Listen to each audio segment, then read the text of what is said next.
Þetta er ekki smáræðis vindmylla. Þetta er bara Þetta er bara ígju vindmylla. Svo er náttúrulega algjör umferð að teppa hérna sko. Það er fastur hérna á fyrir hringtorgi. Það er ekkert smáræðis starfa á sig. Við erum först hérna líka inn á miðju hringtorgi. Bórinn hérna fyrir framan og já, það er klukkar út allt. Þú getur giskað að þessi vindmylla sé svona það er eitt blað af vindmyllu.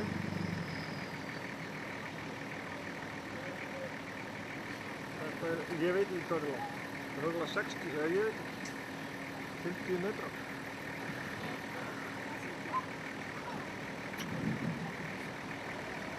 Slæst hún um lagi?